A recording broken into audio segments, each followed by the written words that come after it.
Chapter 2. An Important Package.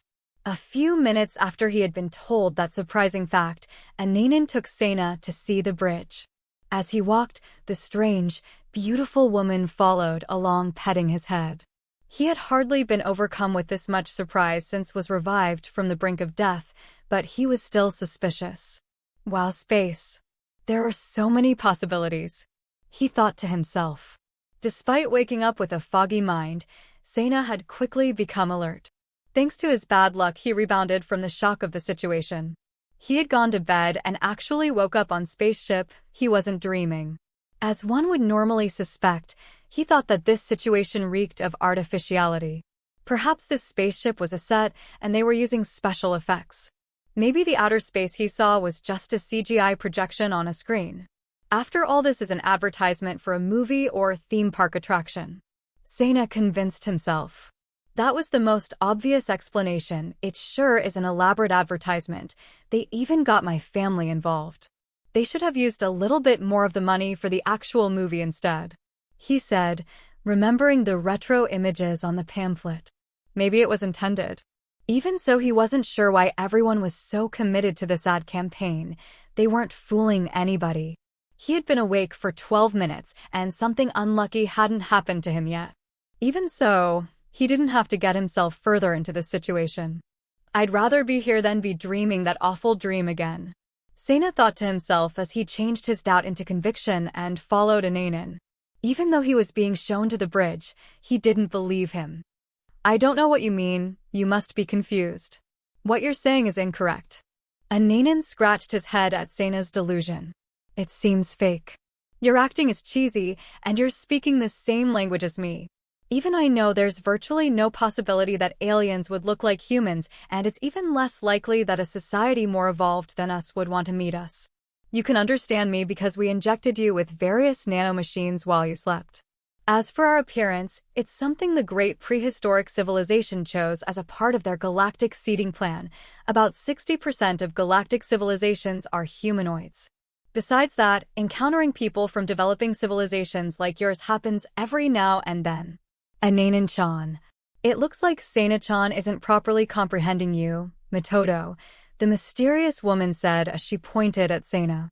He had been trying desperately to understand what was going on, and his mind was freezing up on processing what was going on.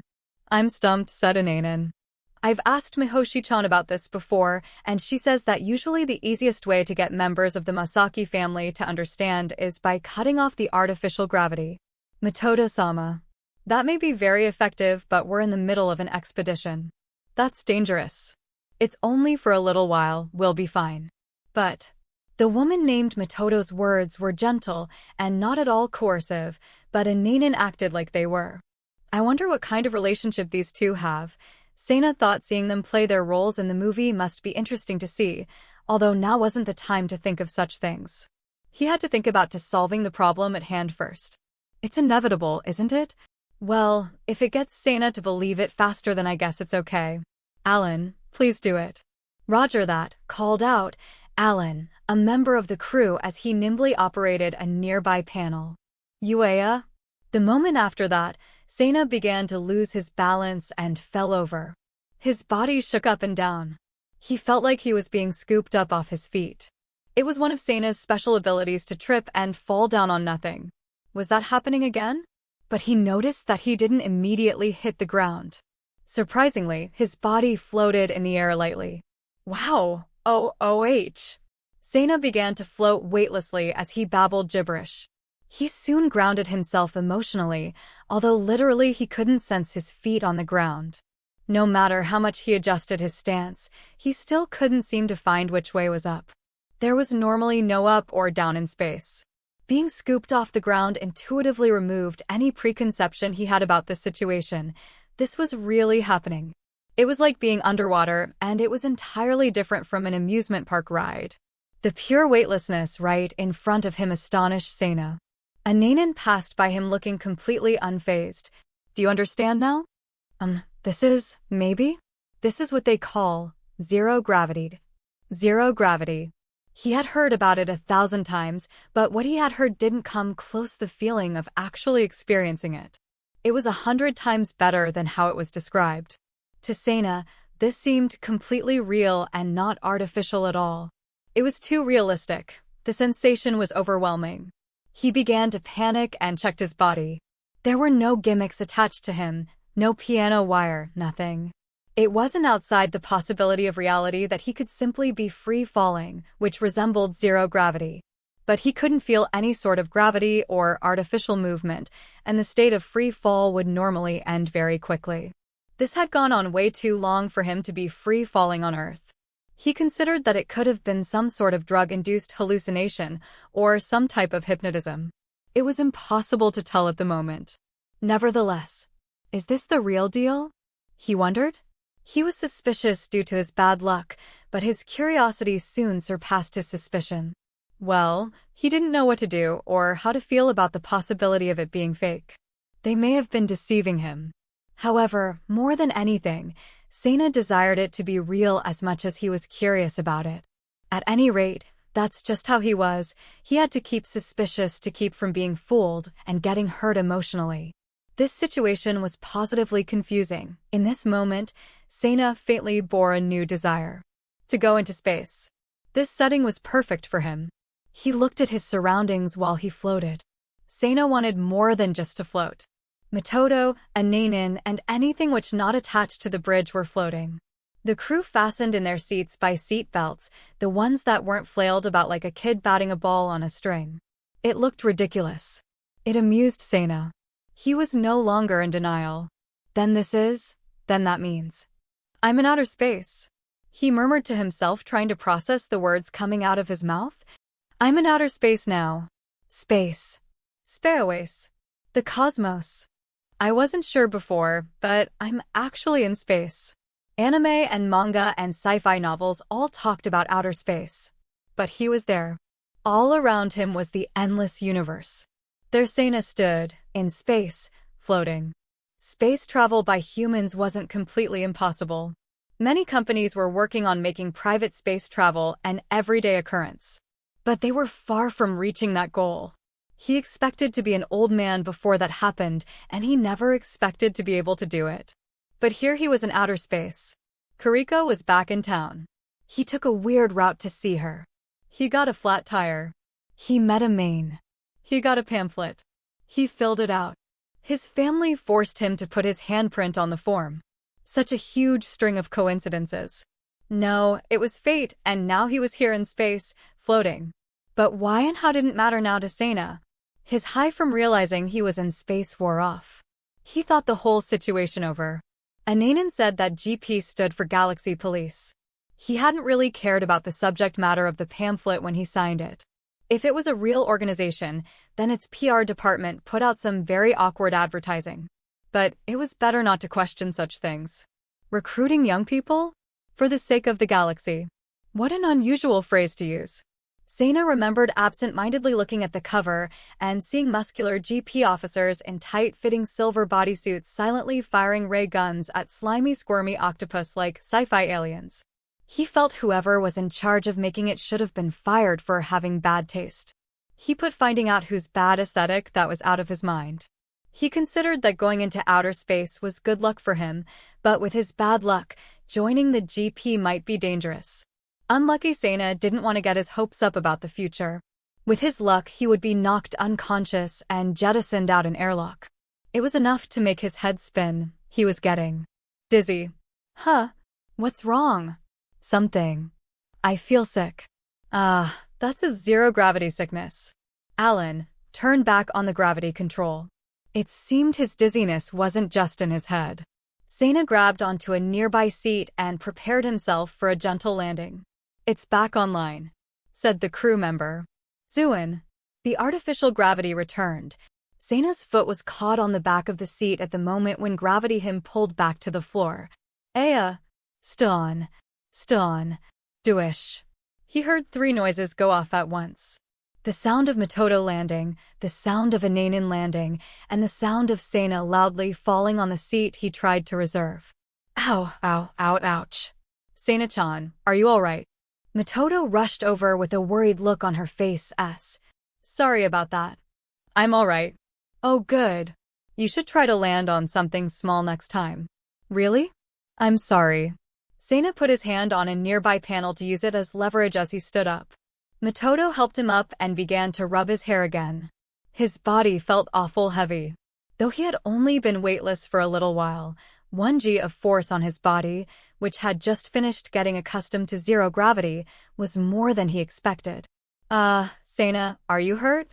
I'm fine, I'm used to this. He was still dizzy to some extent, but it wasn't that bad.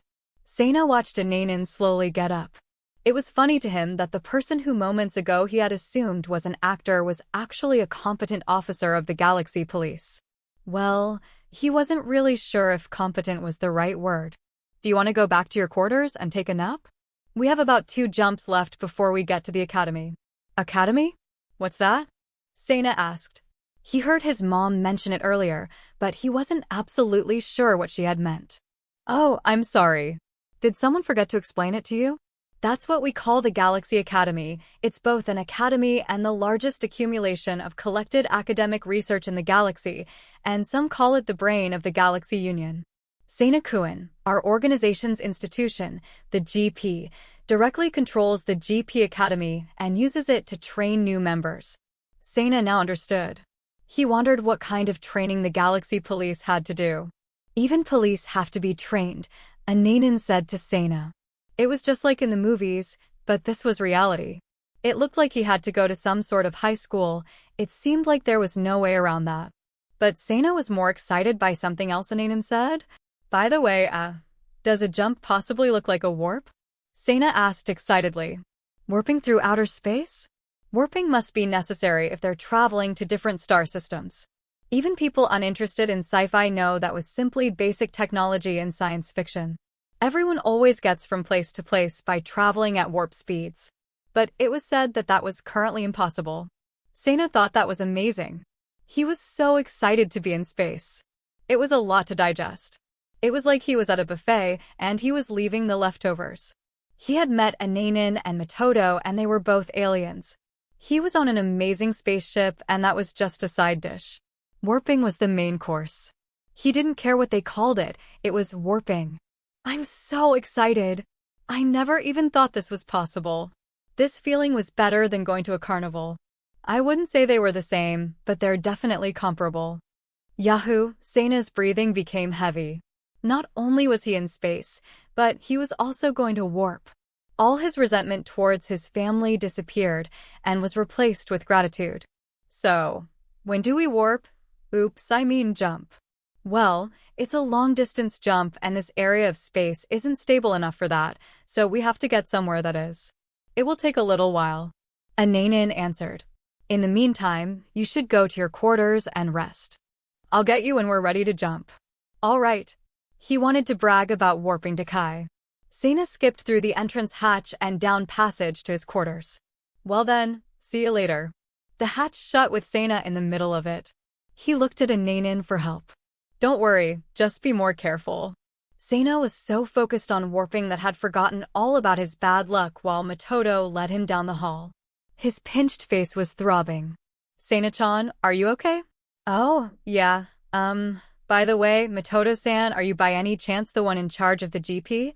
He asked her. He figured that would make the most sense as to why the crew seemed very eager to do whatever she said.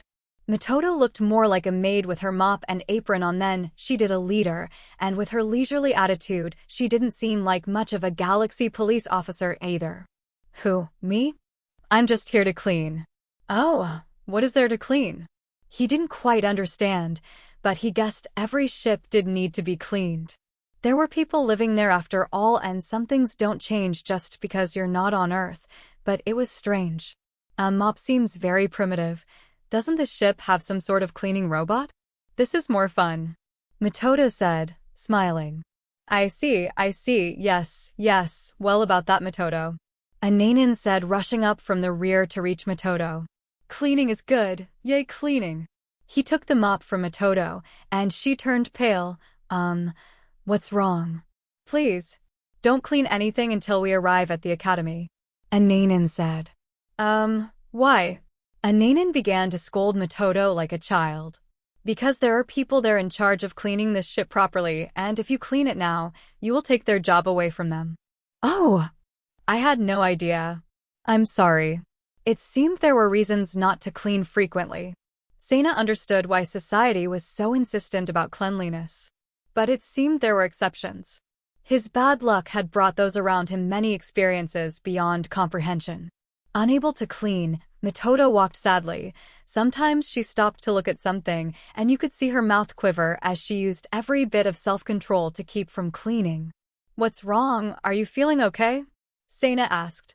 Over there, over there.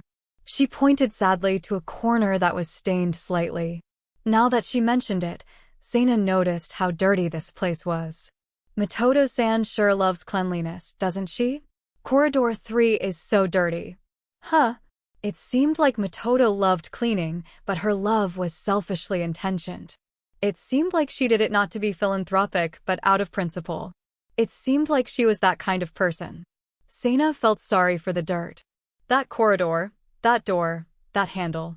In comparison to Sena's light trotting, Mitoto walked sadly as she noticed everything that was dirty and said it aloud.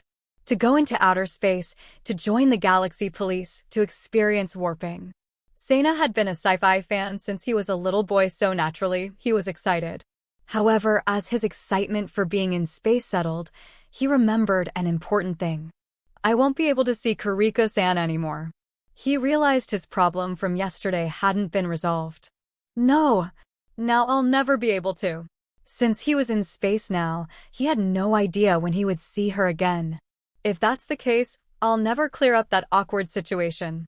His face stiffened as he thought about how long that situation might go misunderstood by Kuriko. Mitoto-san, would it be possible to go back to Earth for a little while? I forgot something. You forgot something? Something important. Then you should call the Earth and have them bring it to you later. No, it's not, eh? Wait, there's a phone. Yeah, over there.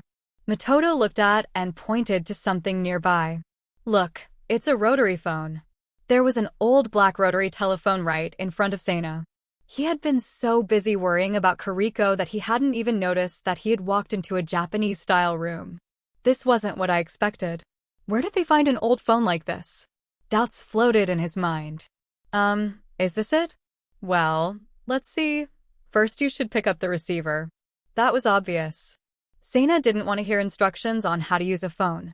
He picked up the receiver. Whoa! He picked up the receiver and instantly before his eyes a screen appeared. You can see the person you're calling on that screen. But they won't be able to see you. They don't have a system for that. Huh. He poked the screen that was floating in the air. It was there, but it was just a hologram. It was undoubtedly space technology. Oh yes, that's right. To reach the Earth's phone system, just add 4989 to the beginning of the number you want to dial. For 989. That's a daunting number. He was a little worried about that number, but he had to call Kuriko. She was only going to be at her parents' house for a short time. This call might have been his last chance to clear things up with her. He was on a mission, Operation Kuriko-san. She will be so surprised when I explain my mystery lover and the pamphlet. I'm not sure how I'm going to work in the whole going into space and joining the Galaxy Police though. Perhaps.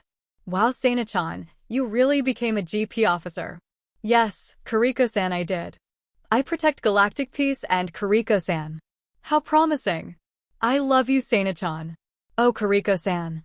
In his imagination, the two began to get freaky and then, well, such things had to wait. Things aren't that easy. I don't honestly think she'd have sex with me just because I told her I'd join the Galaxy Police. Sena-chan, let's go to the hospital lumped together. That was a bad punchline. For now, clearing up this misconception with Kuriko was his first priority. He was reluctant to even try to experience such things as sex due to his bad luck. He had to take things step by step like a tortoise.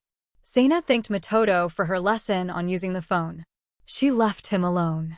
He put in the number for Earth and the country code for Japan, and then he started to rotate the dial to input the number to Kuriko's house. It was just like making a long-distance call. After that, he held the receiver as the phone ringed for what seemed like forever. Ring, ring, ring. His heart beat fast in his chest. The ringer was a bit different than when he dialed from home. Sayin. His call connected. "Hello. This is the Masaki residence," said Kai's voice. He thought it was the familiar recording of the family's answering machine, but he could see it was Kai. Sana wasn't sure how, but even though there was no equipment on the other side, he could see a video phone image of the house. "Hey Kai. It's me. Sana. What the? Sana? Why haven't you been to school lately? Are you in the hospital again?" Kai threw himself down on his stomach and scratched his butt. It was a shameful display. "You should really clean up your room." "Hey, is Kariko-san there? I was trying to call her." "I haven't seen you in a while. I'm just sitting here all alone in this gloomy house." "What are you doing?" "I'm at school." "Hey Kai, last time I checked it was bad manners to scratch your junk in front of company. When is Kariko getting home?" "Huh." Suddenly Kai seemed suspicious and looked around him. "How can you see me? Where are you looking at me from? Are you nearby?" If that's the case, Kai slowly stood up and began opening doors. "Over here." When he confirmed that no one was there, he moved on to the next spot. "Over here." "Hey Kai, you're over here." "No, I'm not there." "Try here." "I'm not a ninja Kai. I'm not going to be in the space between the roof and the ceiling." The scope of Kai's search rapidly devolved to include absurd locations. "I'm not under the floor, Kai." "Where are you?" "I bet you're hiding in my dresser." "I'm not in the floor." "And there's no way I'm in your drawer?" "You're a sneaky bastard, aren't you?" He looked under a magazine, he reversed his tea table, and he checked behind the TV and checked the phone cord. He couldn't tell if Kai was serious or joking at this point. If he was serious, then the whole situation was even worse than if he was kidding. Eventually, Kai got tired and breathed a big sigh as he gave up and lay down in the middle of the room. "Where haven't I checked yet? Where could he be now?" For the time being, he quit his normal pattern of searching and thought a bit. If that's the case, he must be there for sure. Kai dashed out to the living room. Good grief. Kai sure is. Huh. What the heck is going on? The picture on the screen began to follow Kai from behind like it was a handheld camera. He wondered how it did that when the phone wasn't in that room. Awesome. It's just what you'd expect from outer space. Kai turned down a hallway. He seemed to be going to the kitchen. Nice try, but I'm not in the refrigerator. How would he even fit in there in the first place? Sure enough, Kai opened the refrigerator. Well then, but Kai ignored Sana's voice and got a drink. He took the bottle cap off and drank it all in one gulp. Yeah, refreshing. Sana was amazed and couldn't think of anything to say. Kai had drunk that whole bottle in one breath and placed the empty bottle gently into the case next to the sink. That kind of thing was unexpected from a guy like Kai. Well then, I know where Sana is now. He has to have locked himself in Kariko's room. Huh? If I was in there, I wouldn't still be able to see you. You can still see me? Yes, I can still see you wherever you go. So, like a hidden camera? Yeah, but different. Quit hiding. Do you remember what I said yesterday? Sana gave him a summary of things, how it had to do with the pamphlet he got from the pretty woman, how he joined the GP after filling it in as a joke, and how he was in space now. It's amazing! Exclaimed Sana. Amazing, It sure sounds amazing. Are you sure you're not in a mental hospital? Kai questioned. But that's why. Sana tried to explain. Well, whatever the big deal is, you sound fine. It seemed that further trying to convince Kai was pointless. Well, I gotta go. Kariko-san is calling me. Goodbye. Talk to you later. Sana froze in place. Kai would have had to have been a real idiot to think that he believed him, so that outcome made sense. It seemed that Kariko wasn't home though. I don't know what I expected with my bad luck. Even if I told her about it now, I doubt she would even believe me. Wait a second. I wonder if she went to my place. He decided to call his house now. He could see Ananin's face reflecting on the screen as he dialed 4989 and his home number. Ayak. Sana screamed. Sana, we're about to perform the jump. Please come to the bridge quickly. Sana thought about how to change Kariko's mind while he went down the corridor to the bridge. He hadn't even considered being able to call her an option till now, but even if he told her he was in space, she might not believe it. Kai's reaction had taught him that much. There was no use in telling someone who thought it was impossible. If he was going to prove it, he would have to understand it himself a little better first. He'd also need evidence. And most of all, he had to be able to tell her without getting clumsy. Okay, then I'll wait to call her, but after I warp, and the jump ends. Kuriko should surely be home by then. Sena told himself as he entered the bridge. 93, 98. Energy generator output has synchronized stably. Engine pressurization is increasing smoothly. The internal pressure balance is in good order. Space jump program initiated. Space jump program has loaded. Two of the operators were calling out to each other. Sena thought this was so cool. This must have been how they warped. Even energy output is at 120 and rising. 130,135,140 around the GP ship space became semi-transparent and twisted counterclockwise. Amazing! Now this is a warp. Sena expected an impact to shake the bridge soon. He got in a seat and fastened the seat belt tight. Coordinates have been established. Why isn't everyone else seated? It's dangerous. Ahahaha, is that so? Ananan laughed as he sat in the captain's seat. Matoto got in the seat next to Sena. Program is completely loaded. Hyperspace jump starting in 10, 9. Sena swallowed. He heard the crew counting, ready to jump. Sena closed his eyes and braced himself in fear as he prepared for the first impact shock that should come soon. Huh? Wait a second, what's going on? He tried to open his eyes a little. Was there a delay of some sort? Jump complete, resuming navigation. What? Sena's eyes opened wide, and an astonished cry escaped his mouth. Disappointment filled his mind. Sena had expected several impacts to shake the bridge, but not one did. His body didn't shake, he didn't vibrate, and he didn't even have a ringing in his ears. Did we jump? We just finished the first part of the jump. We're traveling through hyperspace now. Hyperspace? He was shocked and a little disappointed. Was this really what it was like to warp? Was all the danger and shaking just make-believe? It's pretty, isn't it? The light emission is a phenomenon caused by the friction of traveling through hyperspace. Layayam. Sena stared out at space stunned. Well, when you think about it objectively, it makes no sense for them to warp all the time if every time they did it they risked their life. It just wasn't practical. Besides that, Sena knew everything in science fiction on Earth was just based on vague theory that was too impractical for them to even know much about. The lights, however, were very beautiful and fantastic, and even though Sena hadn't expected it, it was totally different from the dramatic and exciting lights in science fiction shows. Sena was sure they were warping, but he was still a bit disappointed. Were you expecting something else? Ananan asked Sena softly, noticing his disappointment. No, a bunch of colors. It was a lame thing to be disappointed by, but I had so many high expectations for being in space, I kind of expected more from a warp than this. Reality was always unkind to Sena. So, he had reconciled this realization to a degree already. Well, we will be there soon, so that's good. Oh, good. We've got incoming. This is urgent. Enable anti-shock defenses. Sena heard Ananan say as Sena got up from his seat. He heard a crew member scream. The room shook from an impact and a roaring sound, similar to dreadful thunder rang out over the bridge, causing Sena and the others' hair to stand on end. Emergency klaxons blared across the ship, Uea.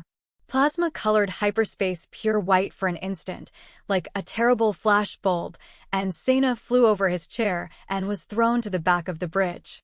I sense an energy reaction nearby. Was it a near miss? Ananan's face became pale. Its energy-to-mass ratio is huge. It seems to be a battleship.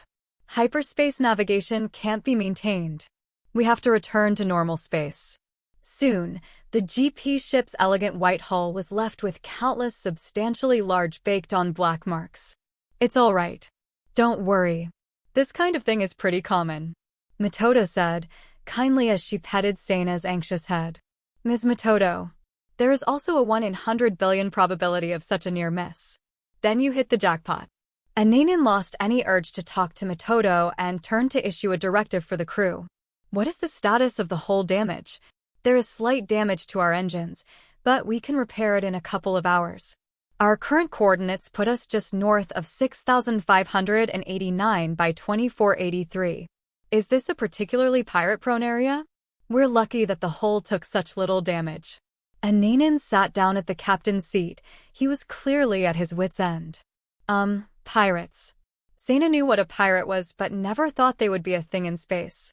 He wondered if they had hook hands and pet parrots on their shoulders. Pirates are people who attack our ships and steal our cargo. It's no exaggeration to say that they are the #1 enemy of the Galaxy Police. Excuse me, Sena. It seems we made an error in the coordinates of our jump. It was a nearly impossible mistake. The odds must be 1 in 10,000. Oh, well then, if you say so, he murmured, knowing he was probably the cause of the mix-up. He looked out the window. It didn't matter where he was. Even if Sena was in space, his misfortune did not change with the scenery. He even had an influence on the jump, and pirates sounded dangerous. Sena had no choice but to sigh at the matter. Of course, both you and Mitoto are on board. You two are the important baggage. We need to make sure you both get to the GP Academy safely. Ananin said with a chuckle. Well, if I can get through this without a major injury, I guess this day is technically still going pretty well. When the gravity had been turned off earlier and then turned back on, Sena accidentally hit a button on the panel of the chair he chose to land in. One of the squares was currently red and no one seemed to notice. The button transmitted a hailing signal to the nearby pirate ship. It was mostly fuzz, but they heard something about important cargo coordinates and something being shipped to the Galaxy Police. They were about to give up, and normally they would have, but this transmission made them change their mind. Important baggage going to the GP, eh? Marlin, the elderly captain of the pirate ship, muttered. The source of the transmission is close by. The identifying signal confirms the ship's a Galaxy Police vessel. Is it a warship?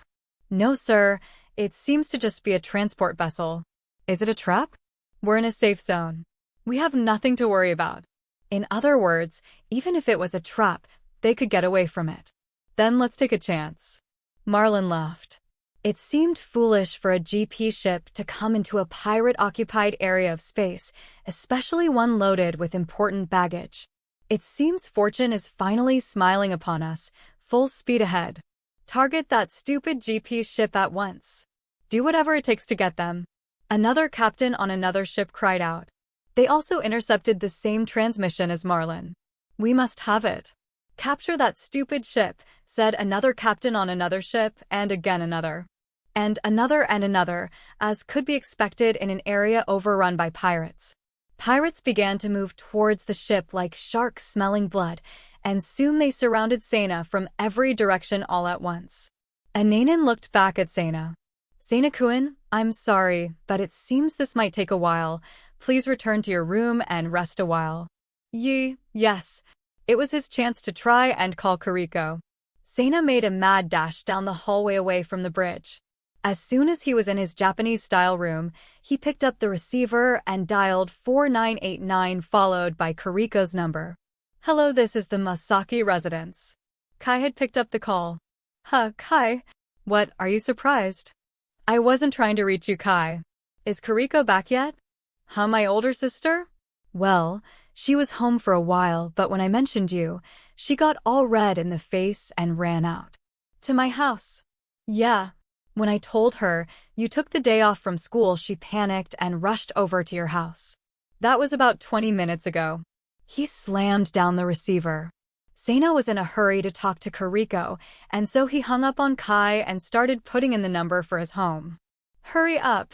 Sena was always in a hurry, it seemed. 1 ring, 2 rings, and soon he saw a picture of the inside of the store and heard Yoshiko's voice. The store was packed. It was just like Kyoko always said, when you're not here, business booms. Hello, and thank you for calling the Yamada shop. Yoshiko, is Kiriko-san there? Kiriko-chan? Oh yeah, that's right, she came over a little while ago to talk to Mom. Oh yes, sir, that item there is on clearance. It's only 30 yen. She said to a customer who was asking her about a bar of soap. Can you hurry up and get Kiriko-chan over here? I have to help our customers. I'm begging you, Yoshiko. Wait a minute, will ya? Yes, That will be 340 yen. Yoshiko operated the cash register while holding the phone between her shoulder and her jaw. Yoshiko. Put Mom or Kuriko-san on the phone already. Mom, Big Brother's on the phone for you. Yoshiko called out behind her to Seina's mother. But Seina didn't want to talk to his mom, he wanted to talk to Kuriko. His mother came up from the back of the store and answered the phone. What is it, Seina? I'm busy right now. I wasn't trying to reach you, Mom. I was calling to reach Kuriko-san. Kuriko-chan? I just got done talking to her. Not again. His bad luck struck again. He saw the figure of Kuriko about to leave the crowded shop. She looked depressed. Even if Kuriko was the size of his palm, he could still pick her out of a crowd. There's Kuriko-san? She's just outside the shop. Hurry and go get her. Huh? Oh, okay, I'm on it. Kyoko went outside to get Kuriko. Kuriko-chan? Seina's on the phone for you. Kuriko's figure disappeared from the entrance. Oh, I was too late. Go chase her. But I'm so busy. You should just wait a while and call her at her house. Do it. Not again. He was used to this? But it was just like the time he went to the hospital all over again. But the doors to the store opened again and in came Kuriko. Mrs. Yamada, is that Seina on the line? Oh, what a surprise. It seems you finally had some good luck. How unusual. Finally, at last. Kuriko pushed through the crowd to get to the phone. She was 3 steps away, 2 steps away, 1 step away. She picked up the receiver. Hi there, Seina-cha. The picture on the screen and the sound on the receiver cut out as the ship shook all over. Seina could see lasers whiz by outside the window. Klaxons reverberated throughout the interior. Seina didn't understand what was going on and screamed at a receiver. Hello, Kuriko-chan? Kuriko-chan. We're sorry, but due to top-level emergency situations, all communications have been terminated. Please try again later. Announced a monotone machine voice. What? Top-level emergency situations. He looked outside again while holding the receiver. He saw a whole lot of ray beams streaking by. Are those lasers? Seina seized as the ship shook from the impact. The light of beams lit up Seina's face as they went by, putting the ship in jeopardy. What the? It's just like in the movies. Seina forgot that light streaks were deadly as he watched it. What hot is this? I don't get what's going on. What are they? Seina came to his senses finally after one impacted the ship for a second time. He ran to the bridge. The place was filled with a blend of screaming roars and pandemonium. Though a near miss is a rare event, there were now tons of pirate ships surrounding them shown on the ship's radar, and they were all attacking. There was no helping the situation. Even if they woke up the rest of the crew, the ship was only a GP transportation ship and not a warship. It didn't stand a chance in combat. Heithi 3I said a Nanin to Seina. He looked like he was barely keeping his composure. Are you alright, Seina-kun? I've seen a lot of things before, but this is the first time something like this has happened. Though he was smiling at Seina, his twitching face was betraying any sense of cool he was trying to project. Ironically, Seina's face was calm and collected compared to Ananin's. Say, Seina-kun, are you a pirate? Why aren't you afraid? Huh. I'm used to this kind of thing. Huh. Ananin scratched his head dubiously at Seina's comment. Seina was afraid, but regrettably, he was used to being involved in the misfortune of those around him. Seina noticed Matoto looking warmly at Ananin and his conversation.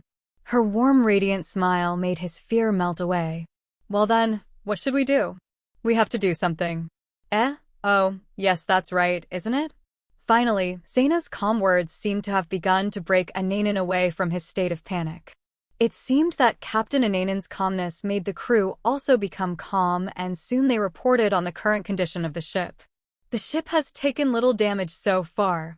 We have no trouble navigating. 64% power remaining. Consumption levels are tolerable. The nearest hostile craft is 7,500 units away. 7,500. Ananin's face stiffened. He sat for a moment thinking silently. Shall we surrender? Matoto asked point blank. That's not even an option?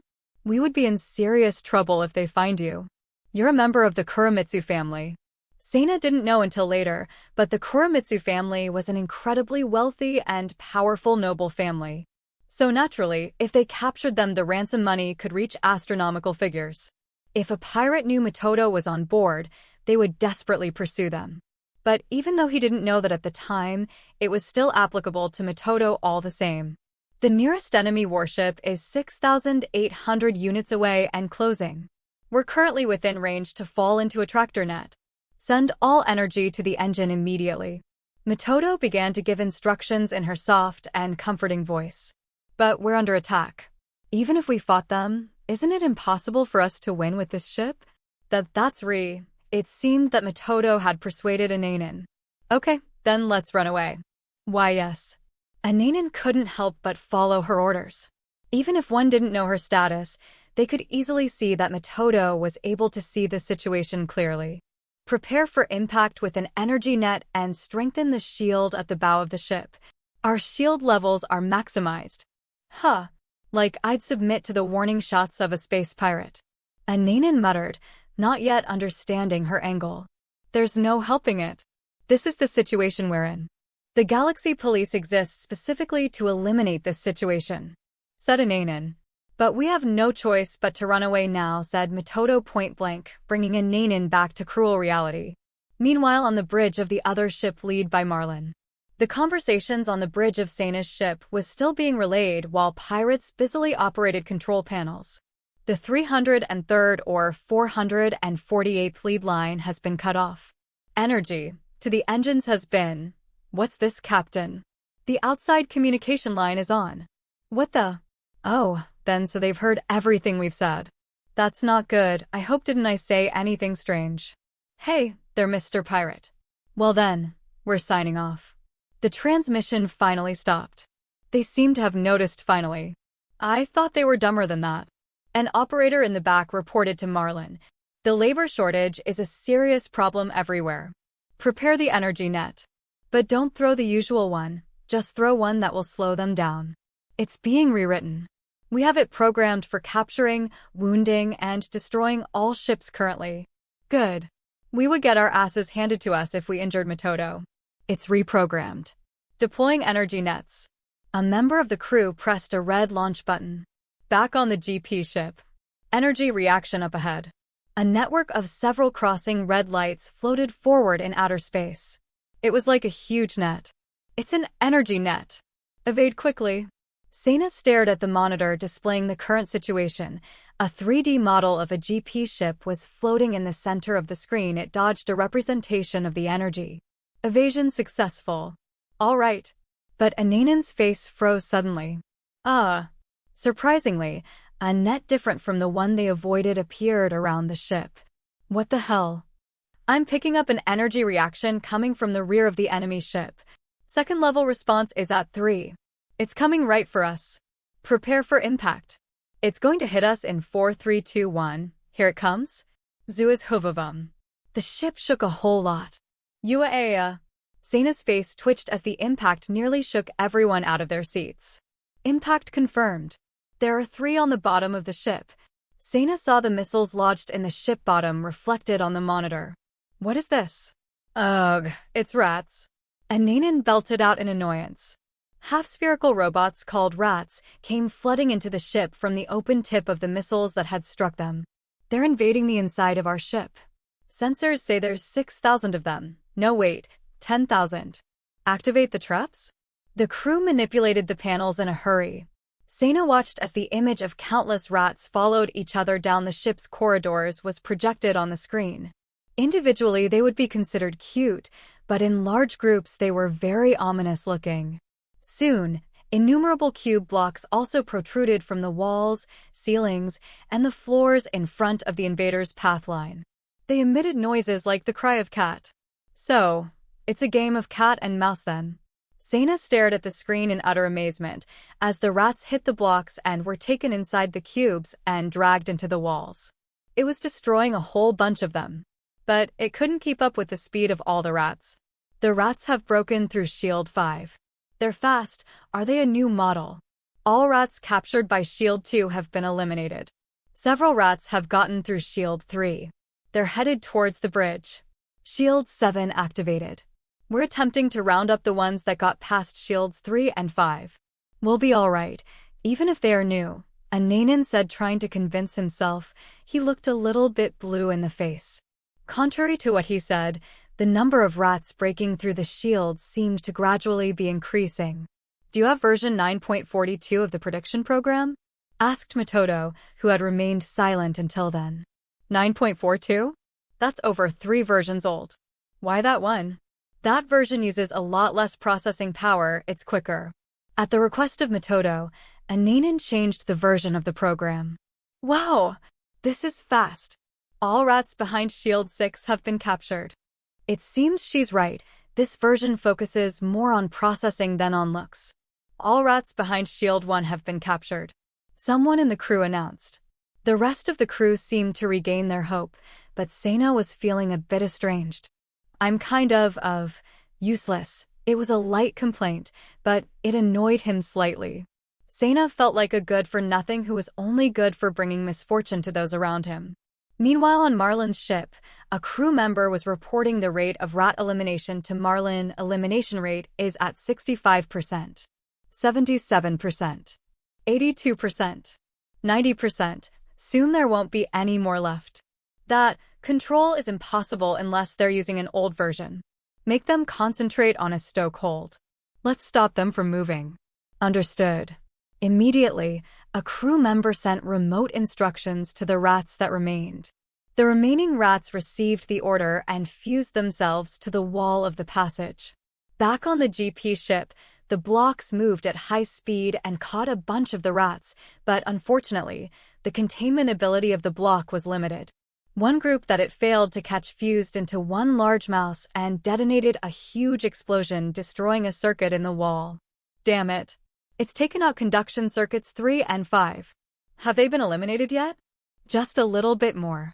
Shield 5's been completely rebuilt. Rat elimination complete, but we lost several circuits to the stoke hold.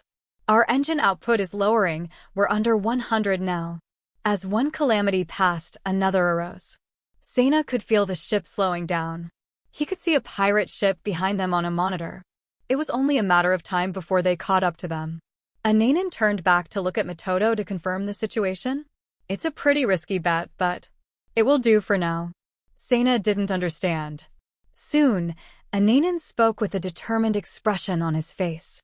Prepare for a random jump. The crew looked at him with twitching faces. A random jump.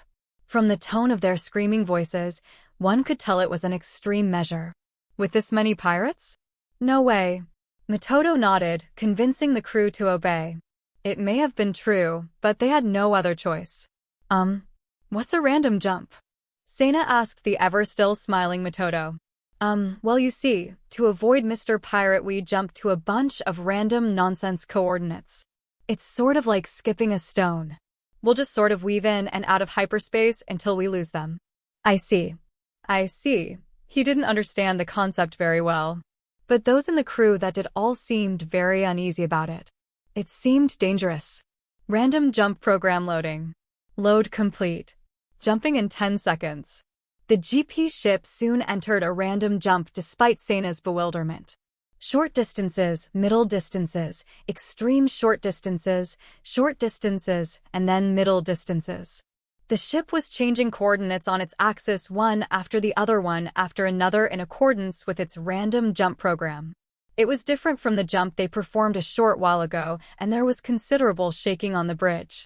Now this is a warp. The hull shook and the crew seemed to be in pain, but kept navigating. This was more or less the situation Sena expected. Soon, the shaking settled down. Random jump complete. Error levels and hull damage is within the expected range. Were we able to shake them off? The crew stared at the radar screen. We lost TH, and a luminous point in space appeared, followed by a ship. The luminous points multiplied to dozens in no time. They didn't lose a single pirate. WI. Ananan's cry spoke for the feelings of the whole crew. Kekekek. You do good work. All right. Marlin the pirate grinned. He seemed very happy. There was a glint in his eye as he ran his finger over a small terminal.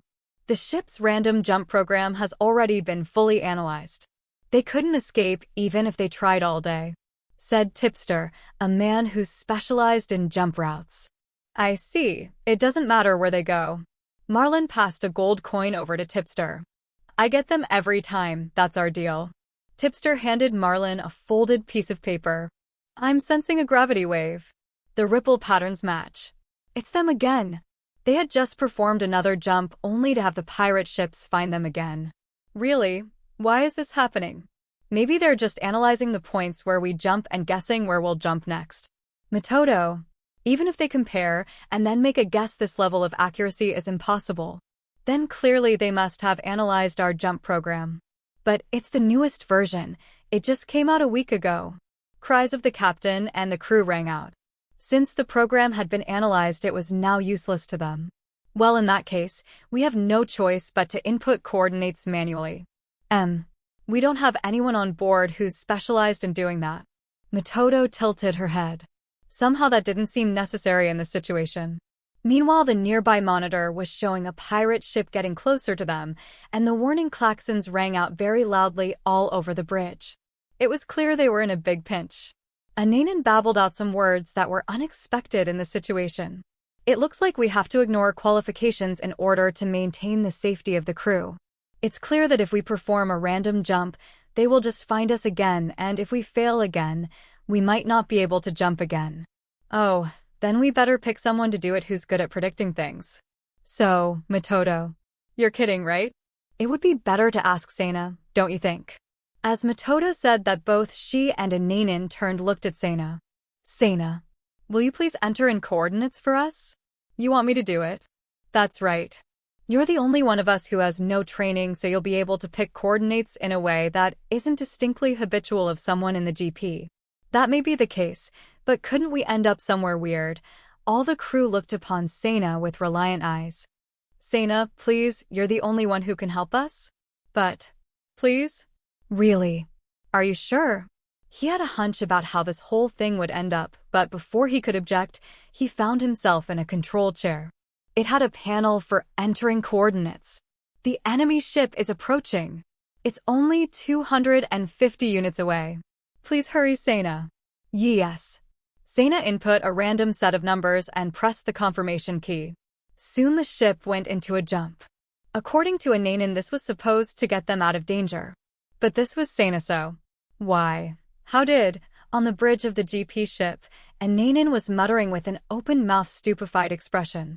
Their light of hope was smashed by what was conceivably a worse situation. Sena had imputed 3 separate coordinates and done 3 separate jumps, and they had just completed the third one. Everyone had thought entrusting Sena with the coordinates was a sure thing. He was an amateur, he didn't have any standard GP habits. And they surely would have thrown off a professional like Tipster. And the fact that they had jumped 3 times should have meant that they had lost them. But, well, the luminous points on the radar screen that showed where the pirates were now spread across an entire sector. They couldn't count the number of ships. It was like they were multiplying. Every time they jumped, they surprisingly ended up dead center in a herd of a new set of pirates. Of course, Sena didn't mean to, and he was just entering whatever random numbers he thought of. But group after group of pirates kept bringing him more unhappiness. It was the moment that Sena Yamada earned the feared nickname of Lorelei. The number of enemy warships is increasing steadily. There's too many, we can't even distinguish one from another anymore. They're all headed this way. Sena's resolve wavered at the cry of the crew's reports. Metodo was still smiling though. Oh my, things have gotten very crowded. Why? How does such a thing? I'm unlucky. Ananan's face twitched as Sena's words reminded him of something from earlier. Your mother said something like, I'm surprised the person who came and got him while he was sleeping wasn't hurt. In other words. Yes, well that would be because those sorts of things happen to me, said Sena sorrowfully as he bowed. The bridge was dominated by a sorry but lethargic mood. However, the pirate ship chasing them was wrapped in an even stranger atmosphere. Shit, there are other pirates after that ship. God damn it, that ship is ours. We must get that important baggage by any means necessary. Marlin grinned. Though the number of rival pirates had multiplied, they still had the advantage of being first. It was a matter of honor. which still meant something among the more senior pirates. But that was only the old times, with the situation including hundreds of pirate ships running. After only one ship, there was no way that they could all be honorable. Many pirates who were there were driven into a blind sort of mob mentality. "Captain, there is something incoming up ahead." Marlin looked at the monitor. In an area not far ahead of them, a giant pirate ship was exiting hyperspace. The ship was flying the coat of arms of the Shank Guild. It was Roddy Shank's ship. Roddy's ship had a special engine that allowed it to spend most of its time in hyperspace, only rarely exposing it, allowing it to raid ships with ease. Ugh, what a greedy coward. Marlin's mockery of Roddy was a good evaluation of other pirates' feelings towards Roddy in general. Roddy's ship came so near to the GP ship that it just barely missed it. Roddy's ship had been so close that when Sena plotted a random jump, his ship messed up the whole process and got ripped out of hyperspace. He too got caught up in Sena's bad luck. Shit. We were sailing normally for so long just to end up in this ruckus. That's just great, Roddy said arrogantly in his captain's seat. He was mostly just mad that he had been dragged into normal space. As he noticed the great number of pirates surrounding him, he began to regain his composure. A big shot like me is a top priority target for the GP or Jurai. He had been in hiding. He was just a coward, like Marlin had said. What are they all going after? A transport ship? I think it's a bit different, father. From what I've heard from the other ship's communications lines, it seems to be a GP ship. Aru, who was the eldest son of Roddy, looked back from an adjutant seat. A GP ship? The Galaxy Police, eh? With this many pirates following them. I don't know what they're shipping, but it seems quite fascinating. Kakik. Roddy's reptile-like smile seemed strangely cunning. Their ship's location was compromised. And if he ran away here, he didn't know what kind of things they would whisper to other pirates about him. He was a coward, but his high pride didn't permit escaping to subspace in this situation. If you can get to that ship first, do it. The other pirates would soon regret their malicious gossip. Roddy thought as he issued orders happily to his subordinates. Short jump ready. Accelerate maximum speed after the jump. That ship is ours. Meanwhile, on the GP ship, there was a great commotion. Sena was struck dumb and didn't notice that the engines had given out from all of the random jumps. They could no longer get away by jumping. Sena raised his hand and asked Ananin a question nervously. This is a police ship, right? Doesn't it have weapons? Please don't say such absurdities, Sena. This is just an ordinary transport ship. The many pirate ships around them deployed energy nets surrounding them, and a few fired warning shots to intimidate them. We're reading high-level gravity waves. Someone is jumping in from hyperspace. What can it be? Ananin shouted, completely at a loss for words. Meanwhile, on a ship hidden nearby was Seto Kamiki Jurai, member of the royal family of Jurai. The strongest nation in the galaxy, she commanded the 13th Master Defense Fleet, but the real outstanding strength she commanded was focused in the 7th Master Defense Fleet, which she handpicked from every fleet to lead a pirate suppression attack force. Seto's ship, the Mikagami, had noticed one GP ship being followed by 400 pirate ships. They were surprised to see such a showy display from that many pirates. What the hell is going on? Kanemitsu Hirata, commander-in-chief of the fleet, instinctively murmured. It could be said that this view was strange for him, even though he was a seasoned veteran of many wars. He was a hero whom many referred to as the Seto Sword. That GP vessel. Is it a decoy ship? Asked Seto's intelligence officer, Minaho Masaki, who was on the opposite side of Seto from Kanemitsu. She was known as Seto's shield, and neither she nor Kanemitsu could hold back their surprise. If that's the case, those scouts must be top rank. Seto, who would normally be agitated, was struck mute. She was even smiling at the matter. From her body language you could see she agreed. These decoys were excellent. It wasn't an easy thing to control the pirate population in the vast sectors of the galaxy. Usually, they pulled long cons using spies to gather intel to perform sting operations. However, it was a strategy that required serious effort and economic power. It was just as nasty a process to arrest and prosecute the pirates. But on this day, Seto attracted so many pirates that they had yet to catch them all. They had been secretly investigating pirates in order to find information on the Grand Guild, which was a top brass guild, and Sena had managed to gather all vessels of the organization at once. All the pirate ships were lured out to this narrow sector and gathered around one point. It was also clear that they had 2 or 3 escape routes to take. She determined that this exposure of all these ships was impossible even if she herself had gathered the intel. The information collection abilities of Sito were no laughing matter. She held over 40% of the entire military power of Jurai. If she had only captured 30% of the guild from this trip, it would have been a huge success. But currently there were almost 5,000 pirate ships grandly marching in front of her. It was a supernatural phenomenon of such magnitude that Sito had trouble even believing it. I can't find the first ship we were targeting, but the rest of the ships on the list are all here. They're all running after that ship. An operator group of ladies-in-waiting comprised of Karen, Jaikurin, and Swear and reported on the situation one after another following Hakuren's report from the operator seat. I'm reading over 133 different crew signatures outside, and that number is growing. From the energy-to-mass ratio and vibration ripples, no doubt most of them are illegally modified pirate ships that have been disguised. It's unusual for this many of them to be exposed like this. There seem to be lots of pirates that don't belong to any of the guilds here as well, Hakuren said, with an amazed smile. But I don't understand why. It's as if there were a bunch of jewels scattered in a desert, Sito said, laughing. And someone collected them all and put them neatly in front of me. Now what do we do? With all these ships, Minaho brought her face in close to whisper to Sito. I don't want to drag that GP ship into this. As Sito said that, Jaikurin cried out, I'm picking up a gravity wave. A large warship is jumping. Identify it. It is the first warship we were targeting.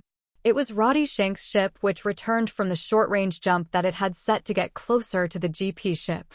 He was also a leader of the Grand Guild, and by the way, he wasn't popular at all. Back to Sena. A large ship is jumping in from the back. Ananan announced as he realized there was a large outline ahead of them in space. It was evident that a ship of large mass was jumping in close range to them. At the same time, hard-to-describe vibrations battered the GP ship. They felt brutal and gave one's body an instinctive sense of danger. In other words, it was a desperate situation. Evade! Evade! Evading isn't going to do anything. Do it anyways? Ananan screamed. The form of the large pirate ship was reflected in Sena's widely opened eyes. The ship heralded the crest of the Shank family and flag of the Grand Guild. The scale of the ship was bigger than anything he had seen so far. Sena couldn't take his eyes off its excessively prestigious-looking appearance. He was utterly amazed. It seemed his bad luck was getting a bit out of hand. Another pirate shot off a net to capture the ship and Roddy's ship, and it was flicked off by the force field of Roddy's ship. Damn it. I've had it up to here with that coward. Marlin slammed his fist into his armrest in anger. I don't care anymore. Prepare to shoot that jackass. He hadn't even cared that Marlin was there first. Back on Sito's ship. Ahahaha. Sito rarely laughed when she was conducting military affairs. But she found watching the pirates fighting with each other hilarious. She burst out laughing. It wasn't just Sito laughing. Everyone in the Jurai fleet was laughing. I loathe Roddy Shank, Sito said as she watched Roddy's ship go up in flames as a fellow pirate from the Grand Guild attacked them. After laughing for a while, Sito stood up. Prepare to destroy all the ships. Yes, Lady Sito. Minaho could not guess Sito's true intentions. If she wanted to involve the GP ship, she should have just said so. But with Roddy's ship blown up, there was now a large gap between the GP ship and the pirates, so she understood. The distance opened up was large enough for them to fit in. Make sure not to miss a single ship. Understood. Marlin's ship again. Gahahaha. That's what he gets for getting in the way of my catch, Marlin said, experiencing a slight victory high. They were seized with an impact followed by a glaring light from a spatial warp. A noisy emergency siren resounded through the bridge. What is it now? Did we hit some of the debris from Roddy's ship? It's something else. We're picking up a high-gravity wave energy reaction. Our meters are exploding from the overload. Remove the sensor sensitivity limits. An explosion shot plasma all over the place. We can't, most of our sensors are unresponsive. That's impossible. A possibility that he didn't want to believe floated on Marlin's mind while he gave directions. Jump immediately. Get us away from this sector now. Captain. The energy-to-mass ratio indicates that it's a Jurian ship. I thought that was the case. We have to hurry up and jump. We can't. The waves from the ship are keeping us from entering hyperspace. Shit, we weren't quick enough. It wasn't only Marlin's ship. All ships in the area were experiencing amazing spatial distortion and overwhelming noise. The pressure was tremendous. A sweaty crew member turned to Marlin. Captain, what is this? Marlin disappointedly sat in the captain's seat. Oh well, what can you do? With many years of experience as a pirate, he knew the meaning of the situation and understood well. Soon mixed with the noise, a communication code like the old General Space Code would be communicated to all ships and pirates. Sir, we're receiving some kind of high-frequency code. He didn't need to wait for the operator to announce it. The code's classification was ZZZ. Marlin had experienced that code twice before, and it was the last thing he ever wanted to hear. Stop all power reactors right now. Freeze all energy transferways. Don't attack or make any evasive actions.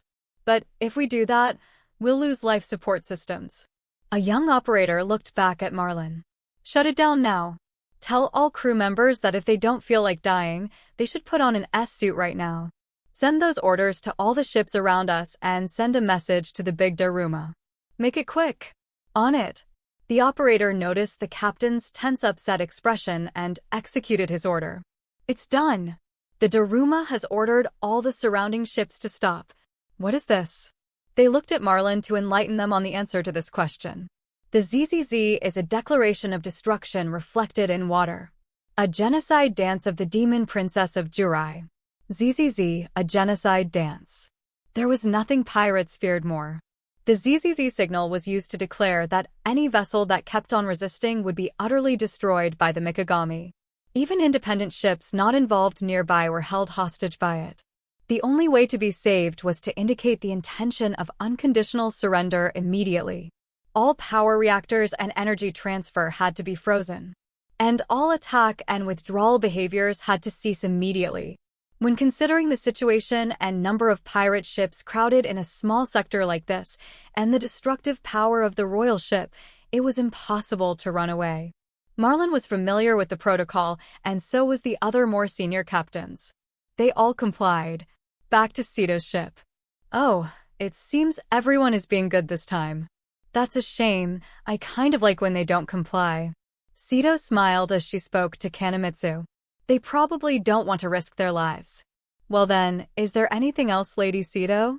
What about the GP ship? It's safe. Minaho smiled as she informed Sito. Almost 5,000 pirates had just been captured in one fell swoop. Pirates sank the flagship of Grand Guild which they were targeting, and everyone surrendered without causing any trouble. All the crew members who escaped the explosion of Roddy's ship had been arrested too. Sito was happy and reasonably so. But Lady Sito? Before we jump, I must inform you that there is one pirate ship that seems to have escaped us. The operator, Hakurin, said as she looked back. Oh, really? Do you know its identity? It's Ryoko Balta's ship. Few that idle pirate's ship? Ha ha. Well then she is just an idle pirate. Sito laughed happily and looked at the GP warship which had been considerably bullied and was drifting just outside of the window. At any rate, that simple transportation ship must have drawn such a crowd of pirates for a reason. Well then, why don't we have a little chat with them?